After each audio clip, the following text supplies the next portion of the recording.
Welcome, modern day mystics, fellow truth seekers. James and Justin here with another reaction video. And in this one, we're taking a look at the YouTube channel called Bible Project and their video entitled The Significance of the City in the Bible.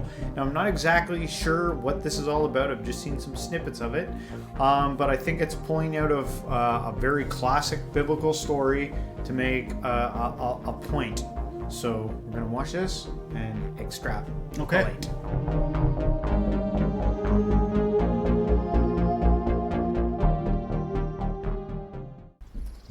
Near the beginning of the story of the Bible, a man named Cain becomes jealous of his brother, who's getting God's favor. And God tells Cain, be careful with your anger because sin is a monster that wants to consume you, but you can rule it. Cain gives in to the monster and murders his brother. And as a result, God sends Cain into the wilderness, and there he builds the first city in the story of the Bible. One man builds an entire city? Well, in the ancient world, a city was a group of homes surrounded by a wall.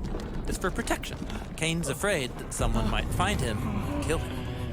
Okay, got it. The wall makes the city. Exactly. And then the city of Cain goes on to breed a culture of revenge and violence. Later, one of the cities... I don't know, the first thing right off the bat is like, it's like karma, and like the wall was there because he did something terrible. And he's like, I'm going to protect myself and build a wall around, like I'm going to do something terrible, then go hide, create my own little world and build a wall around it. I look like the Kane cartoon, and you insisted on wearing glasses, shades. I was like, should I wear shades too? And you were like, no, you stay exactly like that. You'd look like him too if you took those shades off. No, sorry, to your point, he builds, first thing he does is build a wall. Yeah. Right? Yeah, oh yeah. That is interesting. I don't know off the top of my head like how really deep that is, but I assume it's rich with meaning. I think there's something coming. Yeah. These warriors, who's like a corrupt king, boasts in a song, if you threaten or slap me or wound my honor, I'll kill you. This is the mindset at work in Cain's city. The monster that Cain let within has now become the monster that people live within. The city is bad news. But it doesn't have to be. The city of Cain is also where music is invented, along with metalworking and animal domestication.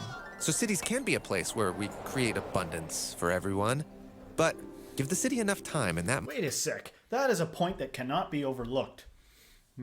Okay? Look at all the good stuff that came out of Cain. Yeah. You know, this is I take so many weird things away from this. I always miss the point that the Bible school teacher's trying to teach, like, Justin, stay on point. Cain's a bad guy and blah, blah. And I'm like, but wait a sec. He's the one that lived. You know, like God was like, Cain, I'll give you a little mark on your face and you get out of here. Yeah. You know, like, but he got to live and create a city and was sitting on a throne. I didn't know that part where he wrote a song that was essentially like, you know, some kind of like rap song about if you mess with me, I'll kill you. You know, I didn't know that part. Is that true? Is it in the Bible? I don't know. I thought there was a part like that. But anyway, and on top of it, look what else came out of that horrible thing. Music and animal domestication and build and like everything else they said. Yeah. And there's a place for tons of people to live. Safe. At least feeling like they're safe. So in this wacky reality, I think there comes a time in your life where you're going to be very lopsided if you don't come to terms with both the bad stuff out in the world and the bad stuff within you. What God has allowed to exist, whether you like it or not, and then looking inward and being like, well, what's going on in me? I mean, everything's got a repercussion, good things and bad things, and they're not always what you expect. Yeah. On each side. Yeah. So there's a kind of like a... That wall's always a reminder that there's something outside of those walls that can hurt you. Yeah. So it's always going to be on your mind. I know, but I can't. I'll try to get back into thinking about walls. Monster will eventually take over. Right. Like the next city, founded by a giant warrior king who builds a city with a tower that reaches up into the heavens to make their name great. This is Babylon, which will one day spread its violence throughout the land, conquering many nations. Yes, Babylon is the biblical image of a monstrous, violent human city. And this is all tragic because the city is the opposite of the safe garden home that God originally put humans in. So ancient cities have imposing walls for self-protection to keep resources inside. But the garden is protected by God, with a spring at its center that flows out into rivers that share its goodness with all the land. Babylon has a tower at its center. Just a heads up, I don't like nature. You know what I mean? Like, I like fabricated nature. Like, sometimes in a Cabela's, you'll see like a diorama of like frozen animals, and you press a button and they're like, roar! I could sit there and eat my lunch and look at that. I like simulated nature. Yeah. The ET ride, when you're in lineup, it's like you're in a fake forest and there's even crickets and stuff. And I'm like, I love that non-actually getting bitten by mosquitoes and nature feel. So that's just me. Maybe I'm a little bit, I'm halfway where you are. Like, I love like the look of nature. I think it looks beautiful and everything like that. But I'm like you. Like, I hate going on hikes and getting bitten by bugs and like, I would never go and meditate by a stream because I know I wouldn't. I'm like, I don't like how the grass feels on my ass, and I don't like. It's like, and even when I go skiing, it's always like I'm every interval between getting onto a chairlift where you're like, like I don't like any of the physical stuff, and it's not like I never had a gym membership and enjoyed going to the gym and working out, but something about the idea of people being like, nature's good and everything humans do is bad. I don't know if that's necessary. Like, to me, I think there's significance around this wall here because the nature, whether you like it or not, it's free. It's come and go as you please, and it's it represents something that's life-giving. Whereas the wall is like this constant reminder of like, we're trying to protect all the things that we have, and we're not sharing with anyone who's on the outside of this wall. Yes. And to me, it's kind of like a reminder of all the things that are going on in the world right now. Whether it's the United States trying to build a wall on their border, or it's the problems going on in the Middle East with the Gaza surrounded by a wall. Thinking about the Berlin Wall, all the wall stuff. Yes. When are walls good? Yeah, I see what you're saying, and it's like, well, who puts up walls? Is it the perpetrator or the victim? And the answer is both, actually. But one thing you can rest assured of is once walls are up, something bad's happened. So it's not just that people who are, kind of weak and on the offense because they've been victimized are big wall builders. They are. You can build a wall of identity. Yeah. But at the same time, paranoia and, not wanting to be knocked off your throne, a bigger wall. All these fucking walls come from, just bad human behavior, not sharing, And again, I'm a huge proponent of this. I'm for the paving the way for the future of humanity. I think we got to get out of the realm of adding conceptualization and instead realizing there's something in there we need to remove, which is an inherent thing about us that is very competitive, like Cain originally was. He didn't like that his brother had made a better sacrifice. Just don't be competitive, and then that story would not have happened like that. But we also wouldn't have music, and we also wouldn't have livestock and everything like that. To everything, right? There's a hella yin and yang. Yeah. To reach up to the heavens. While the garden has the tree of life at its center, God's heavenly throne and presence touching down on the land. The mindset of the city is self-preservation and peace enforced by the threat of death. But on the other hand, in the story, it's not just that Cain saw it and was like jealous. God was like, way to go, Abel. Like, you are good. Abel's good. Abel's favored. Like, God, you are kind of making me jealous. And I have seen that before, man. I've seen that before where I like stupidly and innocently was like happy for someone else's like thing they've achieved, and somebody else come along and be like, why are you happy? You didn't get anything. Like, it's planting that seed of competition. Don't do that. I forgive, but don't do that, because that's like, unless it's like petty. Get your act together. Sometimes you should be jealous violently. Like, what the fuck kind of message are we trying to teach here? He killed his brother and got away with it, essentially. And we're going to try to foster that seed? That's what the gist of that story is about. And people go, rah, rah, rah, rah, rah. It's not about that, actually. But can you take away from the fact that Cain's will essentially unfolded here? Yeah. And it started with God favoring Abel. Yeah. That's how it started. Yeah. But the culture of the garden is peace through generosity, because there's always enough to go around. Let's go back to the garden. Yes, you would think so. But the surprise of the biblical story is that God plans to bring his garden to the city. Really? Yeah, let's look at King David, who God appointed to lead Israel. He chose for their capital city to be Jerusalem, the city of David, Mount Zion. right. And when David brings the throne of God's presence up to Jerusalem, the city becomes an image of God's garden city. There's abundance for everybody and peace for a time. Right, until David becomes like Cain. He gives into that inner monster and murders one of his soldiers so he can take that man's wife. And so this begins the tragic story of Jerusalem's corruption through the kings from David's line. And while a few kings do try to stop the monster, most give in. And so the garden city becomes a den of robbers, full of greed and violence and oppression. And eventually Babylon, an even bigger monster, takes them out. Maybe the garden city isn't realistic after all. But Israel's prophets maintained hope that God would one.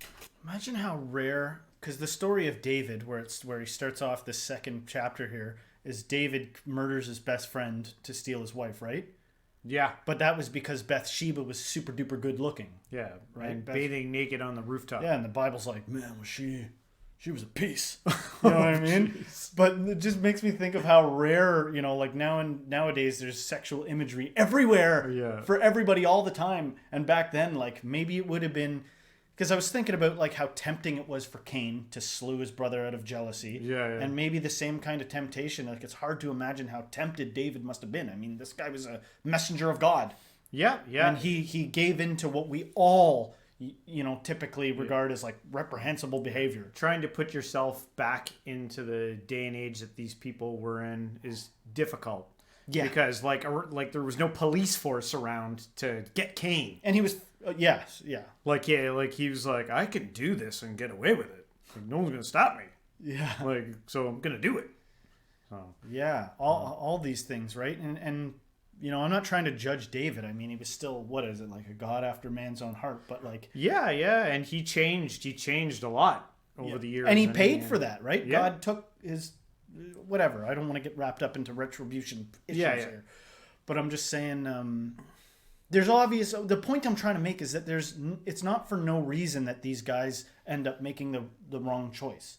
Yeah. Sure, maybe there's like a demonic monster of temptation looming on their shoulders, but it doesn't come from nowhere. It's not like, hey, David, like go find some person to just ruin their husband's life and take her, Yeah. He was tempted by something in the real world. Yeah, it's a good lesson. Day create his heavenly city here on earth, with streams going out and the nations streaming in, gardens and feasts and peace, and no more death. This sounds like more than just a new city. This sounds like the dawn of new creation. Yes, it totally does. And it's actually this hope that brings us to the story of Jesus. In Jesus' day, Jerusalem was ruled by a violent King Herod. And when Jesus began announcing that God's heavenly kingdom was arriving here on earth, he didn't even go to Jerusalem or its leaders. Yeah, he went to the hills and towns of Galilee, sharing good news with the poor and the unimportant. And then Jesus took his followers up onto a hill and said, "You all are the city on the hill that will shine its light to the nations." And then he taught his followers the ethic of God's city, which is the opposite of the mindset of Cain's city and of Babylon. Instead of protecting life and keeping peace with the threat of violence, Jesus taught his followers to create peace by sharing generously, even with your enemies, and to preserve life through love and forgiveness, even if it costs you. This is what it looks like when the heavenly city comes to earth. but weren't the prophets expecting that God's new city would be Jerusalem? Well, Jesus said that the Jerusalem of his day was corrupt and headed for destruction, and this stirred up trouble with the leaders of the city. So to keep peace, they used the threat of death to get rid of Jesus. But when Jesus stood on trial, knowing that they were going to have him executed, he said he was about to be enthroned as king of God's heavenly city. Wait, you can't become king by letting your enemies kill you. Well, you can if you're stronger than death. In fact, this is the only way to transform the mindset of Cain's city, to overcome the fear of death by trusting in the power of God's eternal life that raised Jesus from the dead.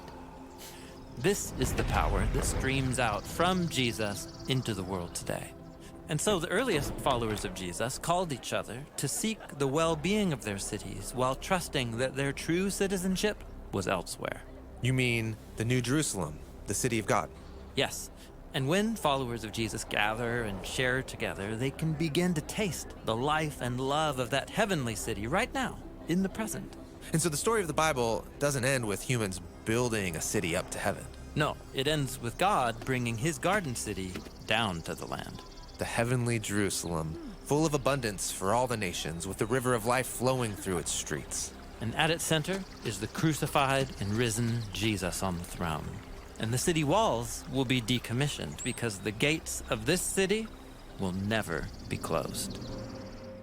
The animation was really good. Yeah, I know. Like they did a really you good can make job a whole with that. feature film about something in that animation style. It was good. Yeah, and I think they got to the point really good at the end there. You know, a big part of the New Testament is about Jesus bringing the kingdom of heaven down to earth, setting up kingdom on earth, right? And